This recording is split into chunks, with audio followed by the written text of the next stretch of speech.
இன்றே டவுன்லோட் செய்து உங்கள் ஃபேவரட் ஷோக்களை என்ஜாய் பண்ணுங்க. சார் நாங்க இன்னும் அதே பழைய சம்பளத்தை தான் வாங்கிட்டு இருக்கோம் சார். இந்த வருஷம் 1% கூட சம்பளத்தை அதிகப்படுத்தல சார். சார் எங்களுக்கு லஞ்ச் பிரேக்கை தவிர வேறு பிரேக்கே கொடுக்கறதில்ல சார். சார் எங்களுக்கு காலையில் ஒரு 15 நிமிஷம், மதியத்துக்கு மேலே ஒரு 15 நிமிஷம் பிரேக் வேணும் சார். ஒர்க்கர்ஸ் யூஸ் பண்ற பாத்ரூம் ரொம்ப கம்மியா இருக்கு சார். இன்னும் ஒரு 4 பாத்ரூமாவது கட்டி தரணும் சார். ஓகே, வேற எதுவும் இருக்கா? இப்போதைக்கு இவ்வளவுதான் சார். இதை முதல்ல பண்ணி கொடுங்க சார். ஏன் இதெல்லாம் பண்ணி கொடுக்காம இருக்கீங்க? சார் அது வந்து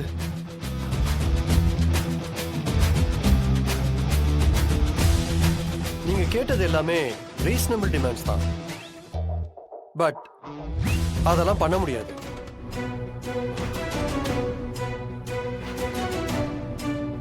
ஏன்னா போன வருஷத்து டேர்ன் ஓவரை விட இந்த வருஷத்து டேர்ன் ஓவர் ரொம்ப கம்மி. ப்ரொடக்ஷனும் கம்மியாக தான் பண்ணியிருக்கீங்க. சம்பளம் பத்தலன்னு கேட்குறவங்க ப்ராஃபிட் அதிகமாக்கிட்டு தானே கேட்கணும் சார். பிரேக் கேட்குறவங்க வேலை செய்யாம ஓபி அடிக்க கூடாது. யார் சார் ஓபி அடிச்சா? நீங்க ஓபி அடிச்சதுனால தான் ப்ரொடக்ஷன் கம்மியாயிருக்கு. சார் ப்ரொடக்ஷன் கம்மியானதுக்கு காரணம் இருக்கு. அந்த ரீசன் தான் எனக்கே தெரியுமே. வேலை நேரத்துல ஃபுல்லா ஓபி அடிச்சிருக்கீங்க. அதுக்கப்புறம் ஆள் மத்திய ஆள் பாத்ரூமே கதின்னு இருக்கீங்க. ஆக மொத்தத்துல யாருமே ஒழுங்கா வேலையே செய்யல. நீங்க ஓபி அடிக்கிற இடம் பாத்ரூம்ங்கிறதுனால பாத்ரூம் பத்தலன்னு கேக்குறீங்க சார். உங்களுக்கு இன்னும் 4 பாத்ரூம் கட்டி கொடுத்துட்டு நீங்க எல்லாருமே போய் பாத்ரூம்ல இருந்துக்கிட்டீங்கன்னா இங்க வேலை யாரு பாப்பாங்களா? நீங்க பேசுறதுலாம் ரொம்ப தப்பா இருக்கு சார். எங்களை ரொம்ப அசிங்கப்படுத்துற மாதிரி இருக்கு சார். இத்தனை நாளா ஒழிச்சு எங்களை எல்லாம் நீங்க ரொம்ப கேவலப்படுத்துறீங்க சார். இன்னும் கொஞ்ச நேரம் நீங்க இங்க இருந்தீங்கன்னா நான் இன்னும் அதிகமா இது மாதிரி பேசுவேன். So no arguments. உங்க டிமாண்ட்ஸ் எதையுமே பண்ணி கொடுக்க முடியாது. கோ கோ கோ கோ கோ கோ. போய் இனிமேலாவது எல்லாரும் ஒழுங்கா வேலையை பாருங்க. நீங்களாம் பண்றது தப்புன்னு உங்களுக்கே தெரியலையா? திடீர்னு நீங்க எப்படி ஸ்ட்ரைக் பண்ணுவீங்க? உங்களை நம்பி தானே நாங்கெல்லாம் கமிட்மெண்ட் கொடுத்துருக்கோம். நீங்க இப்ப வேலையை முடிக்காட்டி அது ஒரு பெரிய பிரச்சனை ஆயிடும். ஏதா இருந்தாலும் ஜனாமம் வந்ததுக்கு அப்புறம் பேசிக்கலாம். இப்ப தயவு செஞ்சு போய் வேலையை பாருங்க. அவர் எங்க கோரிக்கை ஏத்துக்காதது இப்ப பிரச்சனை இல்ல. ஜனாமா எப்பவுமே நம்ம எல்லாரும் ஒரே குடும்பம்னு சொல்லுவாங்க. ஆனா இவர் எங்களை அப்படி நடத்தவே இல்ல. எங்களையும் எங்க வேலையும் ரொம்ப அசிங்கமா கொச்சப்படுத்துற மாதிரி பேசிட்டாரு.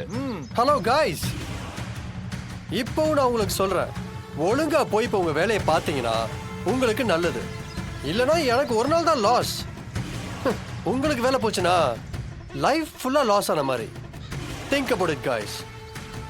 சரி, உங்க டிமாண்ட்ஸ் எல்லாம் என்னன்னு என்கிட்ட சொல்லுங்க. மேடம், இந்த வருஷம் 1% கூட எங்க சம்பளத்தை அதிகப்படுத்தல. அதனால 30% எங்க சம்பளத்தை இன்க்ரீஸ் பண்ணி கொடுங்க மேடம். லஞ்ச் பிரேக்கை தவிர எங்களுக்கு வேற பிரேக்கே கொடுக்கறது இல்ல. காலையில 15 நிமிஷம், சாயங்காலம் 15 நிமிஷம் எங்களுக்கு பிரேக் வேணும் மேடம். ஒர்க்கர்ஸ் யூஸ் பண்ற பாத்ரூம் ரொம்ப கம்மியா தான் இருக்கு மேடம். இன்னும் ஒரு 4 பாத்ரூமாவது கட்டி கொடுங்க மேடம். ஏன் சார் இந்த வருஷம் இன்கிரிமெண்ட் போடல? மேம் இவங்க டார்கெட்டை அச்சீவ் பண்ணல மேம். அதுக்கு ஏதாவது ரீசன் இருக்கா? அதுக்கு வேற என்ன ரீசன் இருக்க போகுது? வேலை செய்யாம ஓபி அடிச்சிட்டு இருந்திருக்காங்க. இல்ல மேடம், போன வருஷம் ஃபுல்லா புயல் மழை மேடம். கரண்ட் கட் ஆகிட்டே இருந்தது மேடம். ஃபேக்டரியில அடிக்கடி மிஷின்ல ரிப்பேர் ஆகிட்டே இருந்தது மேடம். அதனால நாங்க டார்கெட்டை அச்சீவ் பண்ண முடியல மேடம். இது மேனேஜருக்கே தெரியும் மேடம். Yes ma'am. சரி, ஓகே. நீங்கெல்லாம் பிரேக் கேட்கறது நியாயமான விஷயம் தான். நீங்க கேட்ட அந்த 15 மினிட்ஸ் பிரேக்க நாளையில இருந்து 2 வேலையும் நீங்க எடுத்துக்கலாம். அப்புறம் ரெஸ்ட் ரூம் கட்டுறதுக்கு உடனே கொட்டேஷன் வாங்குறேன். எவ்வளவு சீக்கிரம் கட்டி தர முடியுமோ அவ்வளவு சீக்கிரம் நாங்க கட்டி தந்துடுறோம். சேலரி விஷயத்துல நீங்க கேக்குற 30%ங்கிறதுல என்னால டிசிஷன் எடுக்க முடியாது. பட் 15% ஹைக்குக்கு நான் இப்பவே உங்களுக்கு ஷூரிட்டி தரேன். மத்த விஷயத்த ஜனாமம் வந்ததுக்கு அப்புறம் பேசிக்கலாம். ஏய், என்ன ஓ இஷ்டத்துக்கு நீ பாட்டுல என்னென்னமோ சொல்லிட்டு இருக்கா? சாணுவை கேட்காம நீ எப்படி முடிவு எடுப்ப? அதெல்லாம் நான் பாத்துக்கிறேன் சார். You don't worry.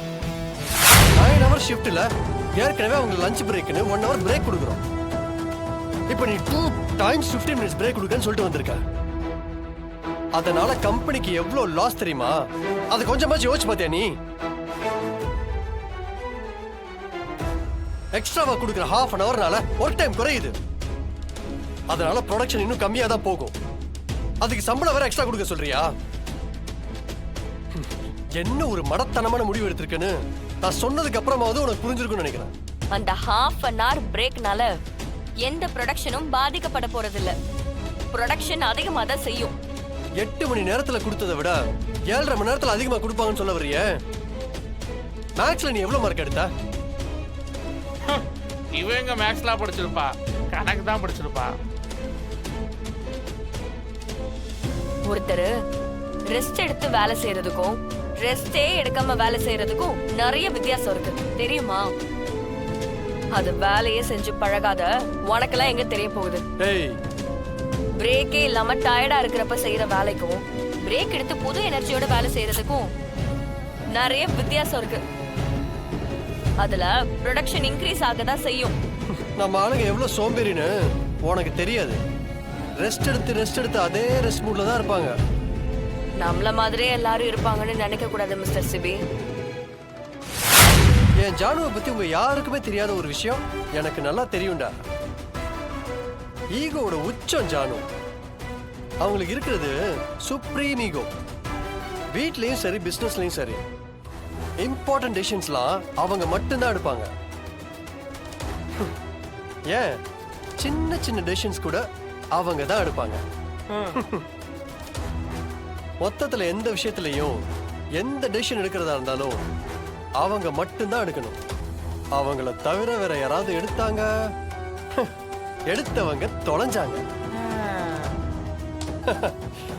அது தெரியாம தமிழ் பெரிய தப்பு பண்ணிட்டா. இப்போ நான் ஜானு கிட்ட போய் தமிழ் பண்ணதை சொன்னா மட்டும் போதும். இந்த தமிழ்ங்கிற சாப்டர் நம்ம லைஃப்ல க்ளோஸ்ரா.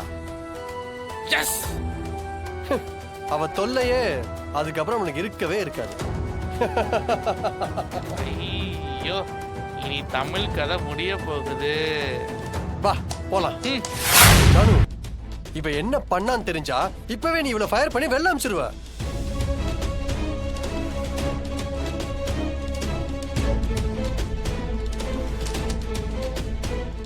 இன்னையோட உன் சாப்டர் க்ளோஸ். கிளிய போகுது.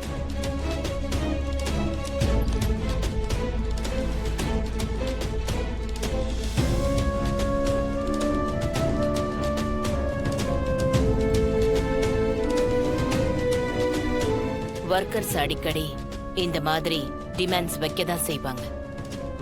அவங்க வைக்கிற டிமாண்ட்ஸ் எல்லாத்தையும் நம்ம அக்செப்ட் பண்ணணுங்கிற அவசியமே இல்லை. எக்ஸாக்ட்லி.